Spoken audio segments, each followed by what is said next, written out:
Okay, let's start with this paper. Question 1a. They say animal cells, plant cells, and prokaryotic cells have similarities and differences in their structure. Table 1.1 lists 5 organelles found in cells. Complete Table 1.1 by placing a tick to show whether the organelle is present in animal cells, plant cells, and prokaryotic cells, or a cross if the organelle is absent. Put a tick or a cross in every box. The first row has been done for you. So let's quickly have a look at the differences between plants, animals, and prokaryotic cells. Now, animal cells as well as plant cells and prokaryotes do have a cell membrane, but plants and prokaryotes are special in the fact that they also have a cell wall. Now, the plant cell wall is made up of cellulose, and the prokaryotic cell wall is made up of peptidoglycan. Most prokaryotes also have a flagella or even cilia to attach to other cells. Now, animal cells can also have a flagellum, like for instance, if we think about sperm cells, and they can also have microvilli that is similar looking to cilia. Now, the big difference between animals, plants, and then prokaryotes are the fact that animals and plants have a true nucleus, meaning that their genetic material are encapsulated inside a nuclear membrane, whereas prokaryotes don't have this. They have a circular piece of DNA floating inside of their cytoplasm. They also have smaller pieces of circular DNA called plasmids that are also inside of the cytoplasm.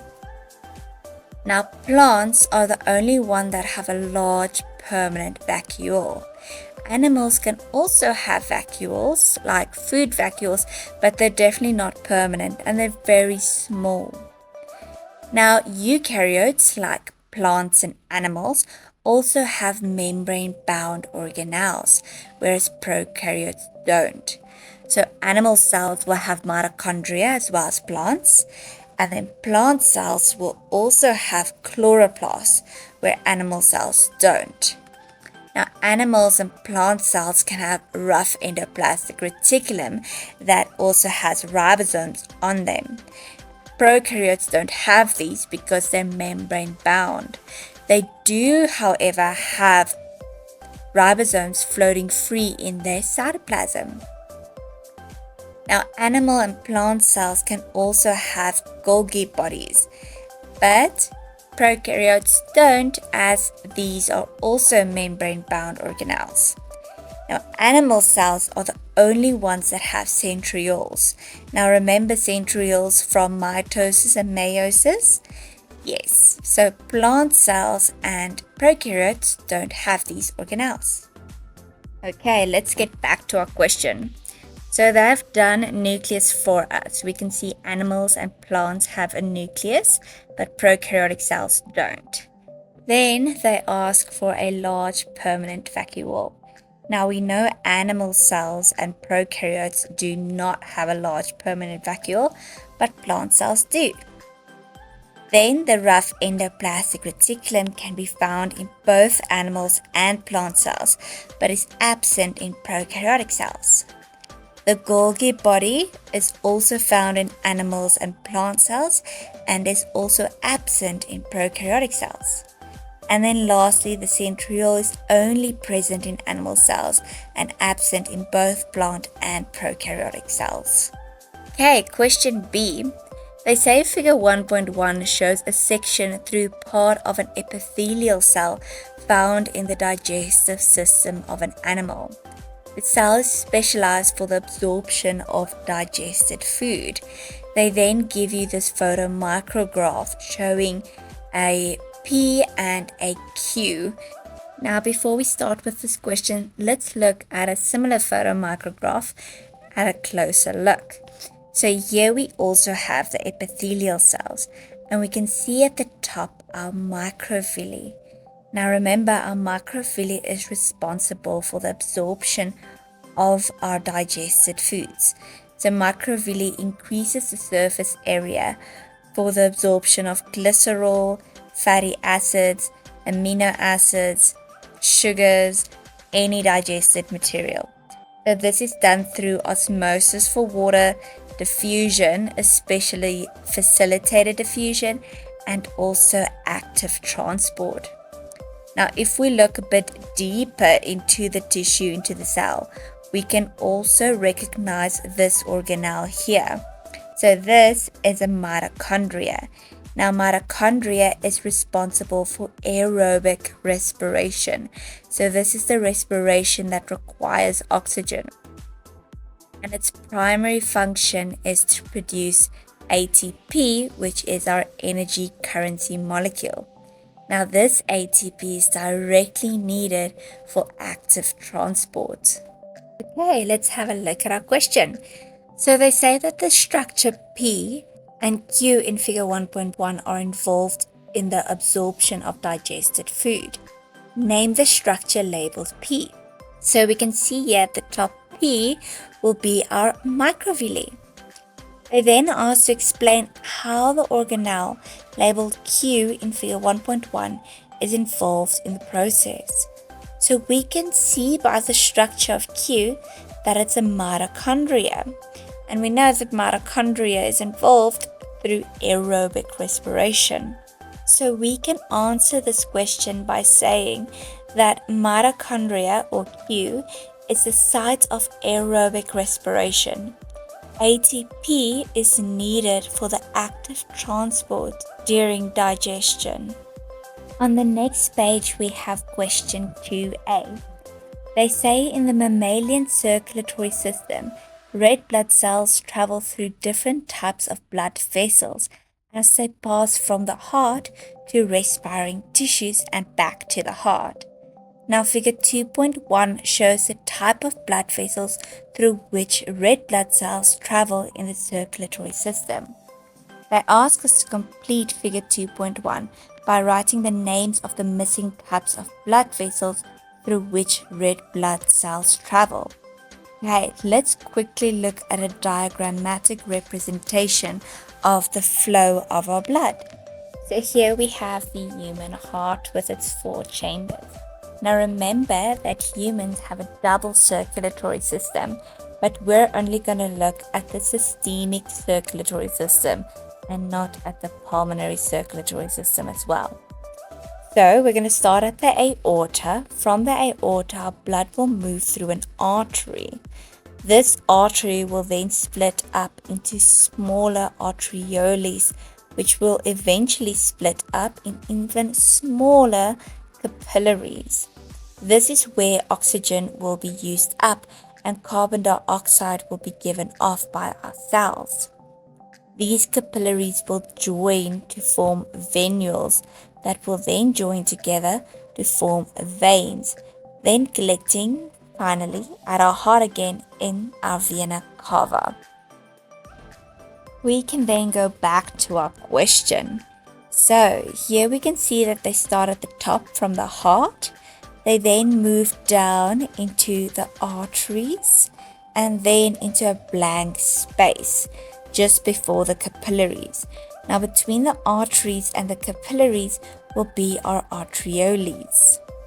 Then after capillaries, there's another blank space just before veins.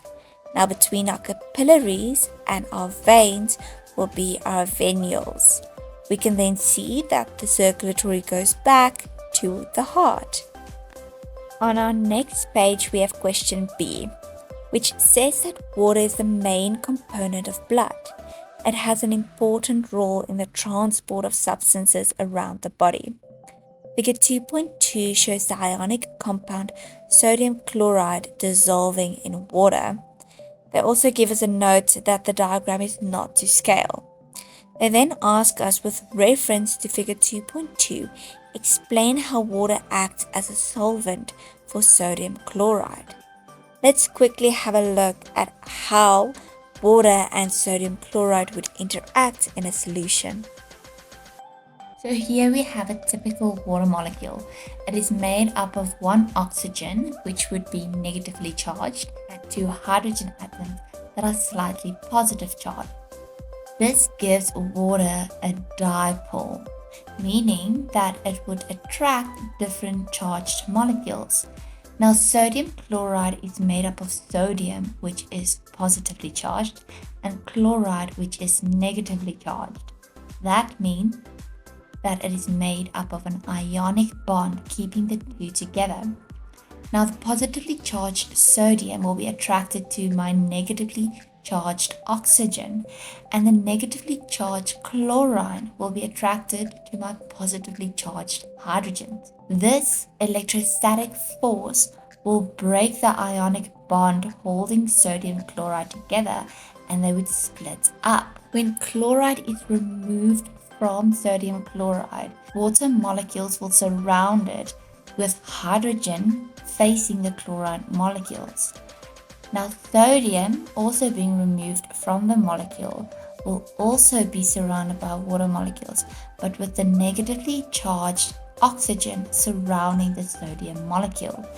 This will enable the molecules to be dissolved into the water, forming a solution.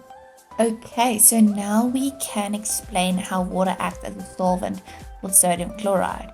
So we know that hydrogen is positively charged and oxygen negatively charged.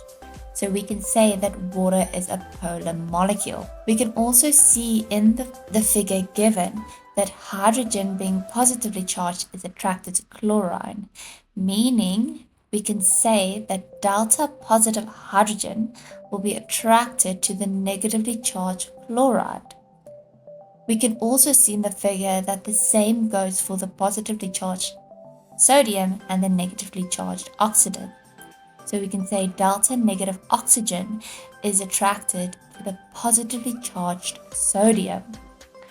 We can see that sodium and chloride will be separated from the sodium chloride molecule and will then be surrounded by water molecules. So we can say that this action forces sodium chloride to spread into its ions, and this will break the ionic bonds. We can then move to question C. Now here they say that figure 2.3 shows a Galapagos penguin swimming in the water. Now penguins are birds that live on land, but spend a lot of time swimming underwater hunting for food. Now penguins can remain underwater for up to 20 minutes. During this time, they do not breathe, but their tissues continue to respire. Hemoglobin in the red blood cells of penguins has a higher affinity for oxygen than hemoglobin in other birds that do not swim underwater. Now, figure 2.4 shows the oxygen dissociation curve for the bird that does not swim underwater. Draw a line on figure 2.4 to suggest the position of the oxygen dissociation curve for the penguin hemoglobin. Now we know that the penguin's hemoglobin will have a higher affinity for oxygen, meaning that it will attract and bind to oxygen more easily. So when we go to our graph, we can see that the graph shows the percentage saturation of hemoglobin with oxygen over the partial pressure of oxygen. Now, because the penguin's hemoglobin has a higher affinity, it means more oxygen will bind at a lower partial pressure. So even if less oxygen is available, it will more easily bind to hemoglobin. That means that our graph will shift to the left. The next question then states that penguin hemoglobin is very sensitive to a decrease in pH caused by an increase in the carbon dioxide concentration in the blood. Explain how a decrease in pH affects penguin hemoglobin and suggest how this helps the penguin to swim underwater for a long time. Now, to be able to explain this, we need to understand the Bohr shift. So we can explain this by looking at the oxygen dissociation curve again. Now our oxygen dissociation curve shows the percentage saturation of hemoglobin with oxygen over the partial pressure of oxygen. So we will have a sigmoidal curve showing the oxygen dissociation curve for normal partial pressure of carbon dioxide. Now, if we had to draw the oxygen dissociation curve for a high concentration of carbon dioxide, so this would be for penguins when they're swimming and not able to breathe out, then we'll see that the oxygen dissociation curve shifts to the right. This is because carbon dioxide lowers the pH of the blood. This happens because carbon dioxide will bind with water to form carbonic acid. Now, carbonic acid will dissociate into hydrogen ions, which would lower the pH of the blood, and then also hydrogen carbonate. Now, the hydrogen ions will then bind to hemoglobin, releasing more oxygen. This release of oxygen will enable cells to respire for a longer period of time before needing to inhale more oxygen. So we can now answer this question by saying that when the pH of the blood decreases, hemoglobin's affinity for oxygen will also decrease. This is because of the increase in hydrogen ions. So the hydrogen ions will bind to hemoglobin, producing hemoglobinic acid. Oxygen is then more easily released, and muscle cells can undergo aerobic respiration for longer. Now, question D says that the heart rate of a penguin decreases while it is swimming underwater. Now, heart rate is regulated by a group of specialized cells in the wall of the right atrium. The activity of these cells is modified by nerve impulses. Name the group of specialized cells in the wall of the right atrium that regulates the heart rate. Now, this is called the sinoatrial node. We then have question 3. Here they give us figure 3.1, which is a photomicrograph of the transverse section through a region of the wall of the bronchus in the gas exchange system. They then ask us to identify the tissues J and K, shown in figure 3.1, and then suggest how the wall of the bronchiole differs from the wall of the bronchus for these two tissues. Now remember, if we think about our gas exchange system, if we move from the mouth, we get our mouth, then our trachea, then our bronchus, then our bronchiole, and then our alveoles. Okay, so here is an example of a photomicrograph of one of our bronchioles, and we can already see some differences. These cells here are the cuboidal epithelium, and then we also have a large part of smooth muscle cells. Now these open cells surrounding the bronchiole would be our alveoli, our little air sacs where gas exchange will occur. We can also see that there's no cartilage visible in this photomicrograph, neither in the bronchiole or in the alveoli. We can then compare it to our figure 3.1. So J here was not seen in my bronchiole. This is the cartilage. And then here we can also see some striation at K, which means that this is the smooth muscle cells. So the first difference that I can see is the fact that figure 3.1 has cartilage present. So cartilage is present in the bronchus but not the bronchiole. There will also be more smooth muscle present in the bronchiole than in the bronchus. The next question, question B, is about TB. They say tuberculosis is an infectious disease that affects the human gas exchange system. The pathogen that causes TB secretes a protein that can be detected in saliva. Now, early diagnosis of TB is important in reducing the transmission of the pathogen. Now, scientists have developed a test strip for TB that uses monoclonal antibodies. Monoclonal antibodies are specific in their function. So this test strip contains mobile monoclonal antibodies that bind to one part of the protein secreted by the pathogen. Mobile refers to they are able to move around. And then it also contains immobilized monoclonal antibodies. So immobilized means that they can't move around. Now figure 3.2 shows a simplified diagram of the test strip. We can start at the bottom of 1. So here's where the sample pad is. This is where saliva is added to the test strip. We then have area 2 that contains the mobile monoclonal antibodies that are attached to tiny gold particles. Area 3 is then the test area containing the immobilized monoclonal antibodies that will bind to the protein secreted by the pathogen that causes TB. Area 4 is then our control area, and area 5 is where we can touch or hold the test strip. It also shows the direction of the flow of saliva through the test strip. They then say that a sample of saliva is collected and put onto the sample pad in the test strip. The saliva moves up the test strip through area 2. The mobile monoclonal antibodies are then attached to tiny gold particles. If these antibodies collect in test area 3, a gold line will become visible. Then they say a gold line that becomes visible in area 4 will confirm that the test strip is working and that the results are valid.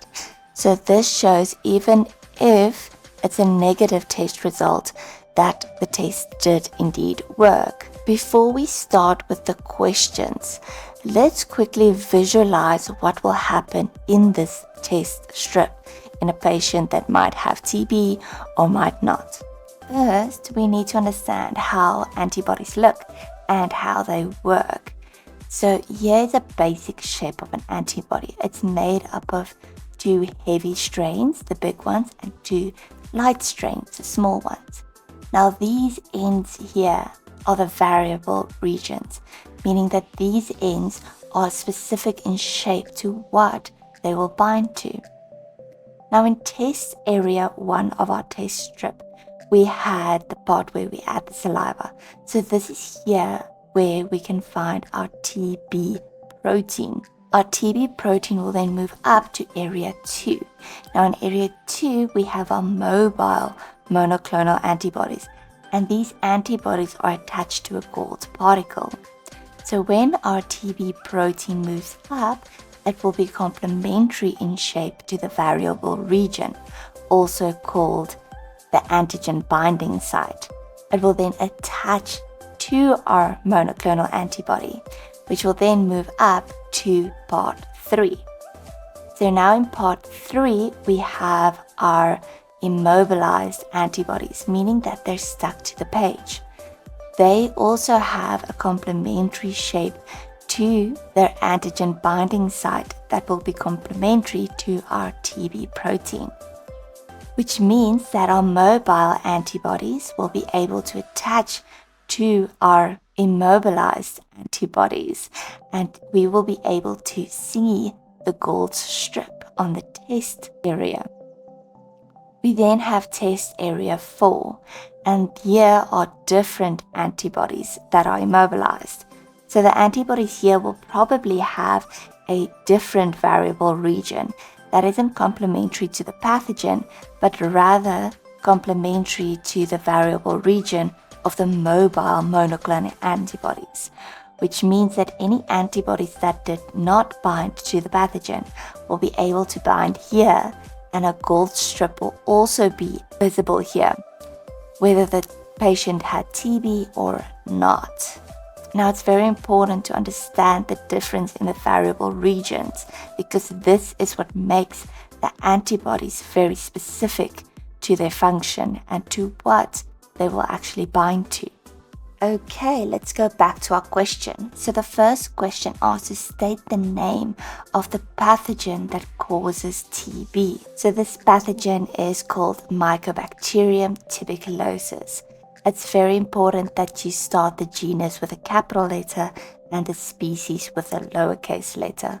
The next question then asks to name the part of the monoclonal antibody that binds to the protein from the pathogen. And like we said previously, this will be called the antigen binding site.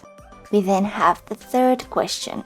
So here they say saliva is added to a test strip to test for the presence of the protein secreted by TB pathogen. Now figure 3.3 is a diagram showing some of the molecules in area 3 of the test strip when a positive result for TB is obtained. So here we can see the gold particle that's on top of the monoclonal antibody, and then that would be attached to the protein that's secreted by the TB pathogen, and then that would be in turn attached to another monoclonal antibody which is immobilized. They then asked to use the information in figure 3.3 to suggest and explain why this test is specific for TB. Now this is because the monoclonal antibody has a binding site which is complementary to the shape of the protein that is secreted by TB. So this means that this monoclonal antibody will only bind to the protein that is secreted by TB. The fourth question then says area 4 contains different immobilized antibodies to those in area 3. The mobile monoclonal antibodies bound to tiny gold particles will bind to these immobilized monoclonal antibodies in area 4. If the test has functioned correctly, a gold line will be visible in area 4. Suggest how the structure of immobilized monoclonal antibodies in area 3 will differ from the structure of the immobilized monoclonal antibodies in area 4. So we are already aware of this as well. We know that their antigen binding site will have a different shape, and this will probably be because of the difference in the bonds that hold protein molecule together. Question C then says that vaccination is another way of reducing the transmission of infectious diseases such as TB. The BCG vaccine is used to help control the spread of TB. This vaccine contains a weakened strain of the pathogen that causes TB. The BCG vaccine stimulates the development of antigen-specific memory T lymphocytes. They then asked to explain how the memory T lymphocytes provide protection from TB in a person who has been given the BCG vaccine. So let's quickly recap on our immune system and the different cells that are involved. So our immune system have two main cell types that are involved. Firstly, we have phagocytes, and then we have lymphocytes. Now, phagocytes are responsible for a process called phagocytosis and can further be divided into two groups. The first being neutrophils. Now, neutrophils are small temporary cells that have specific receptors on the surface of their membranes. These receptors will be able to identify pathogens or antigens of pathogens. So when a pathogen enters the cell, it will then attach to one of these receptors on the cell membrane of neutrophils. The neutrophil membrane will then engulf the pathogen, and lytic enzymes will dissolve or digest the pathogen. The second type of phagocyte that we get is a macrophage, and these are larger and more long-lived. They mainly differ from neutrophils in one way. After digesting and cutting up the pathogen into smaller bits, it will display these proteins from the pathogen on its cell surface membrane. This will help the rest of our immune system to recognize the pathogenic proteins and to know which pathogens or which molecules to target. So macrophages are called monocytes when they're in the blood, but as soon as they move into the different organs, then they're known as macrophages. Now we can have a look at our lymphocytes. Now all lymphocytes undergo specific processes to mature. So firstly, a lymphocyte will have a specific receptor protein on the cell surface membrane. Now each lymphocyte will have a different protein with a different shape that will be complementary to a different antigen or pathogen that can enter the body. Now when a pathogen enters the body, it will attach to this antigen binding site, and this is called clonal selection, meaning that the lymphocyte that is complementary to the specific antigen will then multiply by mitosis. Now, when it multiplies, this is called clonal expansion. Now, the first type of lymphocyte that we're going to have a look at is B lymphocytes. So after clonal expansion of B lymphocytes, some of the B lymphocytes will become memory cells and stay in the body in case of a reinfection. Others will become plasma cells, and these cells will secrete antibodies. Antibodies are very important because they can attach to pathogens and either kill them, stop them from moving, stop them from replicating, or just indicate them to other lymphocytes and phagocytes for destruction. The second type of lymphocytes is T lymphocytes, and we get two types of T lymphocytes. We get T helper cells, and these will secrete cytokines. Now, cytokines will help phagocytes to replicate, to increase in numbers. Then we also have T killer cells, and they are able to secrete toxins that would digest and kill the pathogen. Okay, let's get back to our question. So we need to explain how memory T lymphocytes provide protection from TB in a person who has already been given the vaccination. So firstly, the BCG vaccine will provide long-term immunity. This is because the vaccine probably has an inactivated or a weak strain of the pathogen in it to initiate the primary immune response. So when the pathogen enters the body afterwards, a secondary immune response will occur. So memory lymphocytes will recognize and then bind to the pathogen or to the antigens on top of the pathogen. So the T helper cells will then excrete cytokines that will then increase phagocytosis. So then we have question D. The bladder is the organ in the body used to store urine. When cells divide uncontrollably in the bladder, a tumor develops. This can lead to bladder cancer. Now, the BCG vaccine has been used to treat bladder cancer. So the BCG vaccine is introduced into the bladder. The tumor cells then take up the weakened pathogen in the vaccine and act as antigen-presenting cells. The first question they ask is, name the process used by the tumor cells to take up the weakened pathogens. So they would do this through a process called endocytosis. The second question then asks to suggest how antigen presentation by the tumor cells will stimulate an immune response that leads to the destruction of the tumor cells. So some of the T lymphocytes will have receptors that are complementary to the antigens on the surface of the tumor cells. This is because T lymphocytes will have recognized the vaccine before as foreign. So this will lead to clonal expansion of the T killer cells, and then they would destroy the cancer cells. On the next page, we have question 4, which gives us figure 4.1, showing the structure of sucrose, which is a disaccharide produced by plant cells. Now, we first need to name the covalent bond that joins the two monomers in sucrose. So that would be this bond here, and that is called a glycosidic bond. The second question then says that sucrose is hydrolyzed by the enzyme sucrase in the human digestive system. The products of this hydrolysis reaction are the monosaccharides alpha-glucose and fructose. Complete the diagram to show the hydrolysis of sucrose to form alpha-glucose and fructose.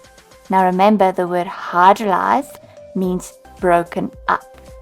So here we can see that they're giving us our disaccharide sucrose, and we need to break it up. Now, to hydrolyze a disaccharide, we need to add water, and this will break the glycosidic bond. So on the one side, we will have an OH that comes from water, and then the other side will also have an OH with the H coming from water and the O from the glycosidic bond. This will form 2 monosaccharides. The first monosaccharide is a hexose sugar, meaning that it has 6 carbon molecules. And this monosaccharide is called alpha glucose.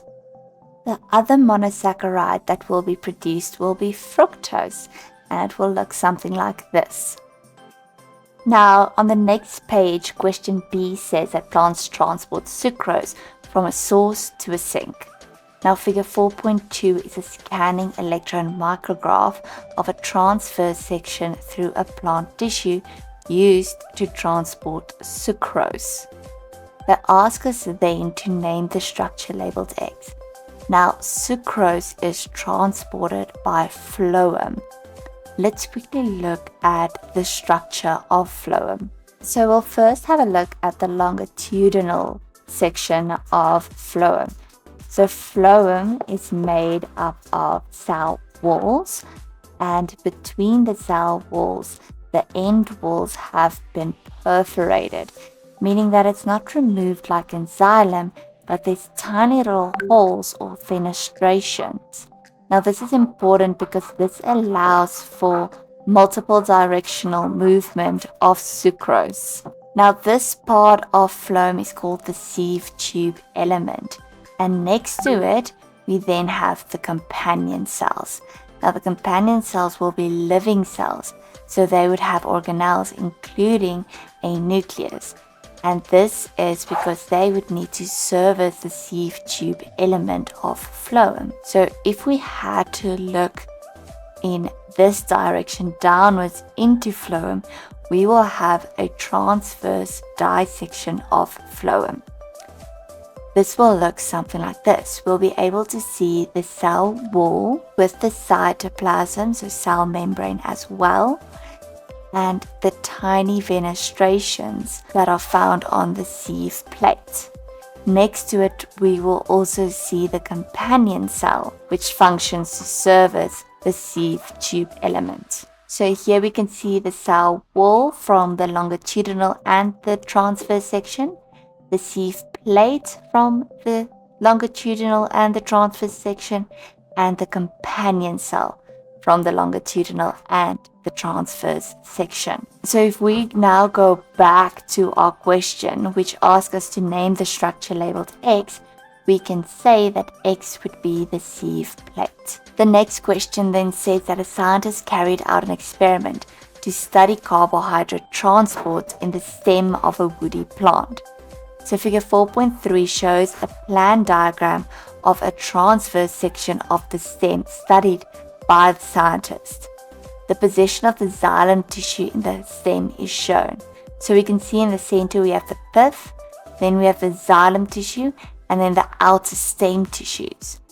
The scientists carried out a set of experiments using plants of the same species.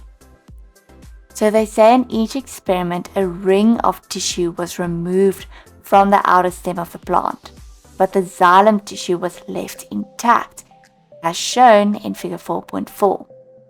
So the mass of carbohydrate transport in the lower part of the stem in 24 hours was then recorded. In each experiment, a different percentage of the outer stem tissue was removed. All the other variables were kept constant, and table 4.1 shows the results of this investigation. So we can have a look at a photomicrograph of the stem of a woody plant. So in the center we have the pith, which we also saw on our diagram. This outer part here is where phloem tissue would be found. And then just below the phloem, this white part here, is this primary as well as the secondary xylem. So phloem is responsible for the transport of carbohydrates, and xylem is responsible for the transport of water. We can then go back to our question. So we can look at table 4.1 that shows the percentage of outer stem that was removed. So now we know that it would be phloem that will be removed from the outer stem. And this will obviously influence the mass of our carbohydrates. So if only 13% is removed, then 774 milligrams of carbohydrates would be transported in 24 hours.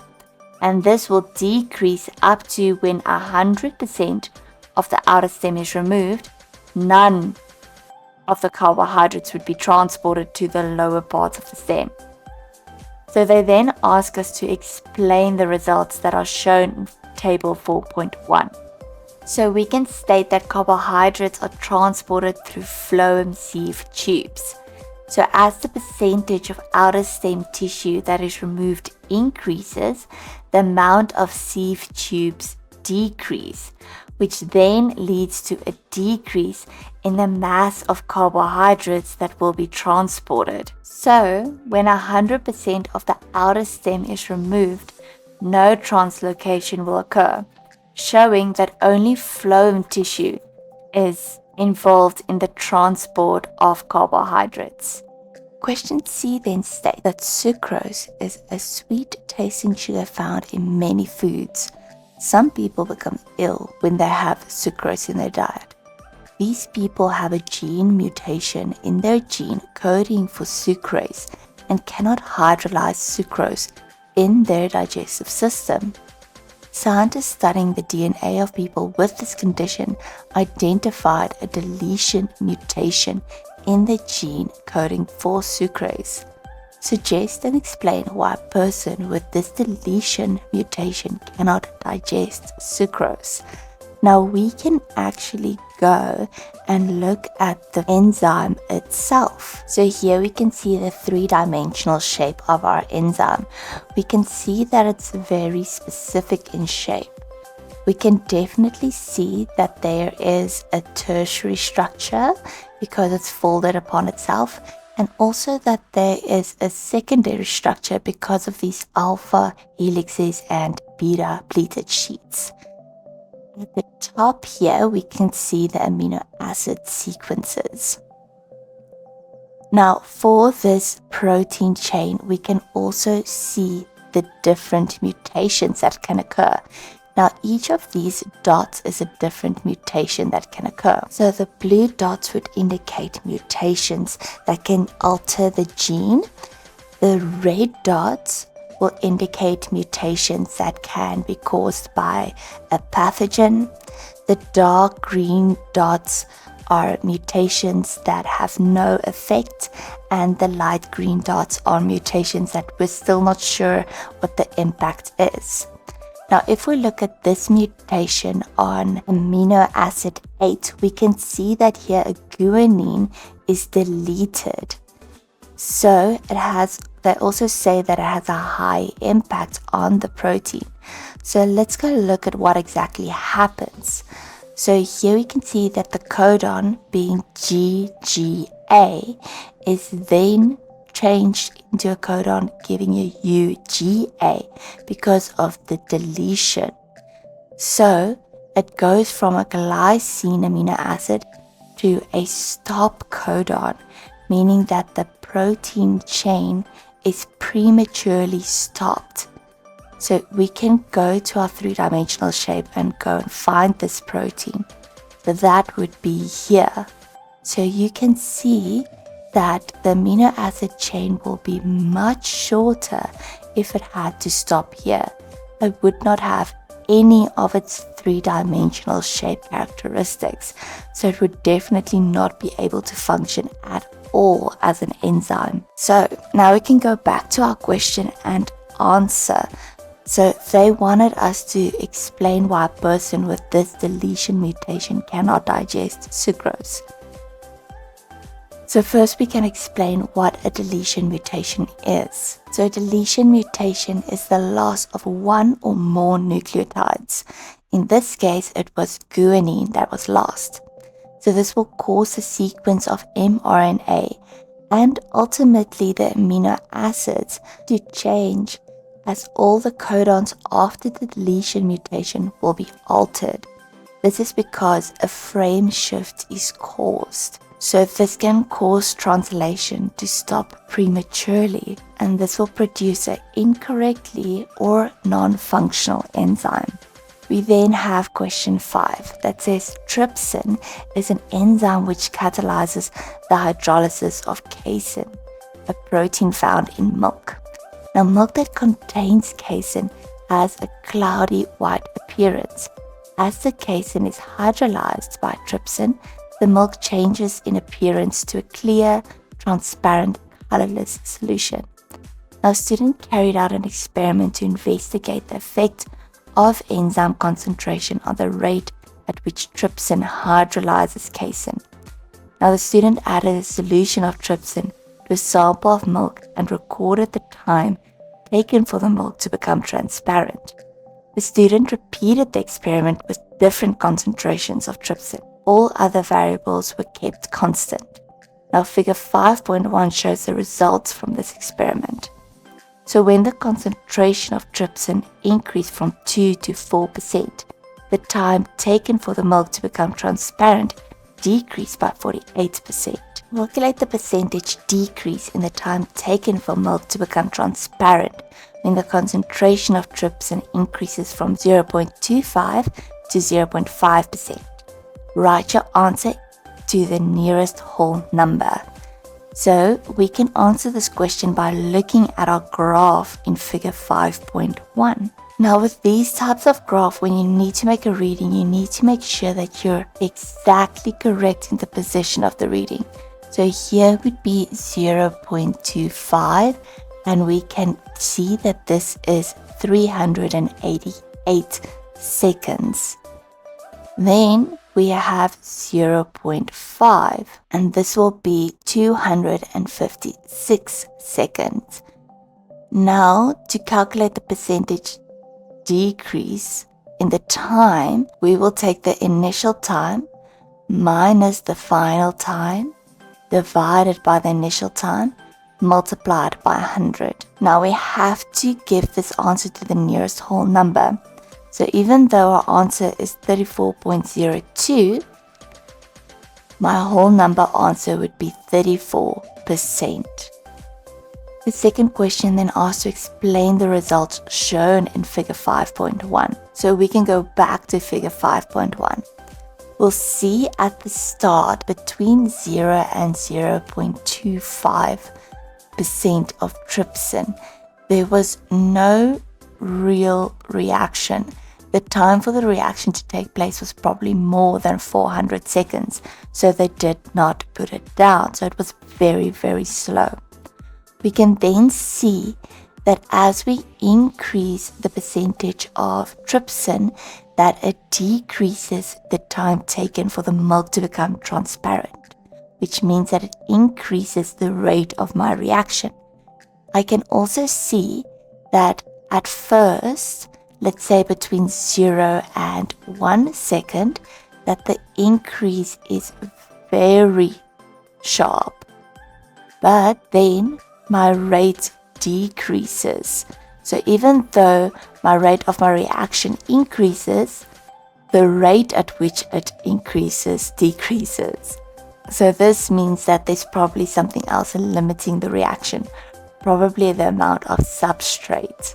So we can now explain the results by saying that at low concentration, there's not enough active sites available. This is why the reaction rate would be so slow. Now, as the concentration increases, the number of active sites increase as well. This will mean that more successful collisions will occur, and this will increase the amount of enzyme substrate complexes that would form. So this increases the rate of the breakdown of casein. Then we have question B.